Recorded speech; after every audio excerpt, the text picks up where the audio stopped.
안녕하세요 여러분, 좋은집 분양인입니다.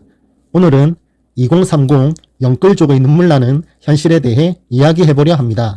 팬데믹 동안 영혼까지 끌어모아 대출을 받아 집을 샀던 젊은 세대가 고금리 시대를 맞아 어떤 상황에 처했는지 살펴보겠습니다.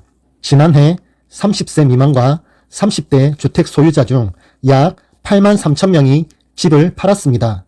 이는 팬데믹 시기에 집값이 급등하면서 영끌로 주택을 구매했던 젊은 층이 고금리의 압박을 이기지 못하고 결국 백기를 든 것입니다.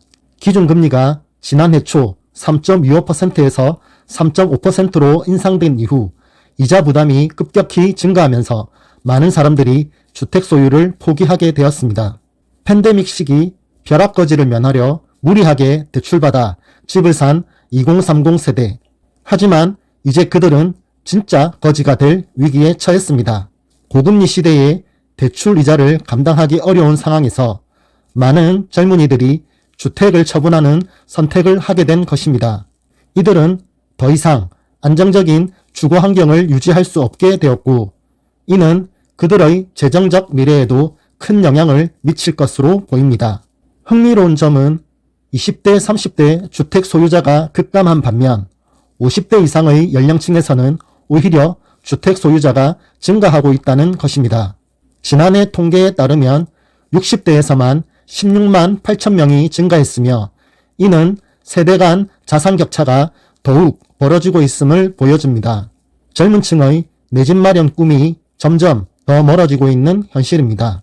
고금리 상황이 지속된다면 더 많은 2030 영끌족이 집을 포기할 수밖에 없을 것입니다. 이미 지난해에만 8만 3천 명의 30세 미만과 30대 주택 소유자가 집을 처분했으며, 이러한 추세는 계속될 가능성이 높습니다. 특히 2021년 말 1%에 불과했던 기준금리가 현재 3.5%까지 치솟으면서 대출로 집을 구매한 젊은 층의 이자 부담이 크게 늘어났습니다. 이는 개인의 재정 문제를 넘어 사회적 문제로 확대될 수 있습니다. 젊은 세대가 안정적인 주거 환경을 잃게 되면 그들의 삶의 질에 부정적인 영향을 미칠 뿐만 아니라 결혼, 출산 등 인구 문제와도 연결될 수 있습니다. 또한 주택시장의 불안정성이 증가하고 경제 전반에 악영향을 미칠 수 있습니다. 이러한 상황에서 정부와 사회도 2030 영끌족을 위한 대책 마련에 고심해야 할 것으로 보이는데요. 여러분은 오늘 살펴본 2030 영끌족의 현실에 대해 어떻게 생각하시나요? 영혼까지 끌어서서 한탕을 노린 2030 MZ세대의 자업자득일까요? 끝없는 몸부림에도 극복할 수 없는 현실일까요?